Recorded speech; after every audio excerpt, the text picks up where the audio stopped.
ശബരിമല സ്വർണ്ണ കവർച്ച കേസിൽ ഉണ്ണികൃഷ്ണൻ പോറ്റിയെ SIT വീണ്ടും ചോദ്യം ചെയ്യും. കട്ടിളപ്പാളി കേസിൽ കൂടുതൽ തെളിവ് ശേഖരിക്കുന്നതിനായാണ് SITയുടെ ശ്രമം. കട്ടിളപ്പാളികൾ മാറ്റിയില്ലെന്ന് ഉണ്ണികൃഷ്ണൻ പോറ്റിയുടെ മൊഴി. വാതിലിൽ നിന്നും സ്വർണം വേർതിരിച്ചിട്ടില്ലെന്നും മൊഴിയിൽ ഉറച്ചു നിൽക്കുകയാണ് പോറ്റി. വീണ ഒരിക്കൽ കൂടി ചേരുകയാണ്. വീണ, SIT എല്ലാ അർത്ഥത്തിലും പ്രതിരോധത്തിലാണ്. കാരണം 90 ദിവസം കഴിഞ്ഞിട്ടും കുറ്റപത്രം സമർപ്പിക്കാൻ SITക്ക് സാധിച്ചിട്ടില്ല. മുരാരി ബാബു ഇതാ പുറത്തേക്കിറങ്ങിയിരിക്കുന്നു. ഉണ്ണികൃഷ്ണൻ പോറ്റിക്ക് ഒരു കേസിൽ ജാമ്യം ലഭിച്ചു. അപ്പോൾ കുറ്റപത്രം ഇനിയും നൽകാൻ വലിയ കാലതാമസം ഉണ്ടാകുമെന്ന് തന്നെയാണ് ലഭ്യമാകുന്ന വിവരങ്ങൾ. ഈ പശ്ചാത്തലത്തിലാണോ ഇപ്പോൾ കണ്ണിൽ പൊടിയിടാൻ ഉണ്ണികൃഷ്ണൻ പോറ്റിയെ വീണ്ടും ചോദ്യം ചെയ്തത്?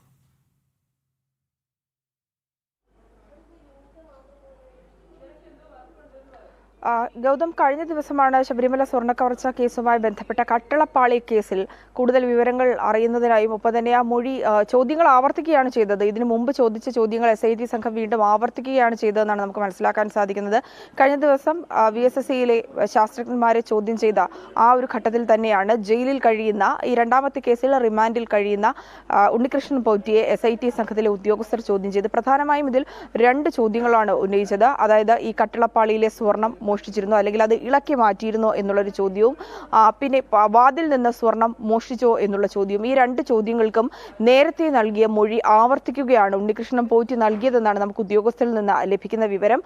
താൻ അത്തരത്തിൽ സ്വർണം ഇളക്കി മാറ്റിയിട്ടില്ല എന്നുള്ളൊരു മറുപടിയാണ് നൽകിയിരിക്കുന്നത്. എന്നാൽ ഈ ഒരു മറുപടി SIT സംഘം വിശ്വാസത്തിൽ എടുത്തിട്ടില്ല എന്നുള്ളതാണ്. കാരണം ഈ മൊഴിയൊക്കെ നേരത്തെ തന്നെ ഉണ്ണികൃഷ്ണൻ പോറ്റി ആവർത്തിച്ചാണ്. മാത്രമല്ല, ഈ ഒരു ശബരിമല സ്വർണ്ണക്കവർച്ച കേസുമായി ബന്ധപ്പെട്ട് വെളിപ്പെടുത്തൽ ഉണ്ണികൃഷ്ണൻ പോറ്റി നടത്തുകയും തുടർന്ന് ഇതുമായി ബന്ധപ്പെട്ട മാധ്യമങ്ങൾ പലതരത്തിലുള്ള ചോദ്യങ്ങൾ ചോദിക്കുകയും ചെയ്ത സാഹചര്യത്തിൽ ഉണ്ണികൃഷ്ണൻ പോറ്റി അന്നൊക്കെ ഇത് നിഷേധിക്കുകയാണ് കണ്ടത്. പിന്നാലെ SIT സംഘത്തിന് മുന്നിലെത്തുന്നു. പിന്നീട് ഇക്കാര്യങ്ങളൊക്കെ സമ്മതിക്കുന്നു. തനിക്ക് ഉന്നതരുടെ പേരുകളടക്കം പറയുന്ന ഒരു ഘട്ടം കൂടിയുണ്ട്.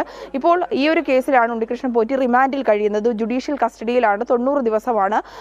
നമ്മൾ മനസ്സിലാക്കുകയാണെങ്കിൽ ഫെബ്രുവരി ആദ്യ ആഴ്ചയിൽ തന്നെ ആ ഒരു ജുഡീഷ്യൽ കസ്റ്റഡിയുടെ കാലാവധി കഴിയും. അതിനാൽ തന്നെ ആ കേസിലും ഉണ്ണികൃഷ്ണൻ പോറ്റിക്ക് ജാമ്യം ലഭിക്കുവാനുള്ള സാധ്യതയുണ്ട്. അതിനാൽ തന്നെ ആ ജാമ്യം തടയുക എന്നുള്ളതും ഏറ്റവും പ്രധാനപ്പെട്ട കാര്യമാണ്. മറുപക്ഷം നമ്മൾ ചിന്തിക്കുകയാണെങ്കിൽ ഈ ദിവസങ്ങൾ അടുക്കുമ്പോൾ പോലും ഉണ്ണികൃഷ്ണൻ പോറ്റി പോലും ഇനി ജാമ്യത്തിൽ പുറത്തിറങ്ങിയാൽ അതിശയപ്പെടേണ്ടി വരില്ല എന്നുള്ളതാണ്. കാരണം SIT സംഘം ഈ ശാസ്ത്രീയ തെളിവുകളുടെയും മറ്റു മൊഴികളുടെയും ഒക്കെ പിന്നാലെയാണ് ഇപ്പോൾ പോകുന്നത്. ഇടക്കാല റിപ്പോർട്ട് അടക്കം സമർപ്പിക്കാൻ വൈകുന്ന ഒരു സാഹചര്യമുണ്ട്. ഫെബ്രുവരി 10 കൂടിയായിരിക്കും ഇതുമായി ബന്ധപ്പെട്ടൊരു ഇടക്കാല റിപ്പോർട്ടിനെ ഹൈക്കോടതിയിൽ സമർപ്പിക്കുക എന്നാണ് നമുക്ക് അറിയാൻ സാധിക്കുന്നത്. ഈ സാഹചര്യത്തിൽ ഉണ്ണികൃഷ്ണൻ പോറ്റിയും പുറത്തേക്ക് ഇറങ്ങിക്കഴിഞ്ഞാൽ അതിശയിക്കപ്പെടേണ്ടി വരില്ല. കാരണം SIT സംഘത്തിന്റെ അന്വേഷണം മന്ദഗതിയിലാണ്. പുതിയ വിവരങ്ങളൊന്നും തന്നെ ഉണ്ണികൃഷ്ണൻ പോറ്റിയിൽ നിന്ന് തേടുന്നില്ല എന്നുള്ളതും വാസ്തവം തന്നെയാണ്.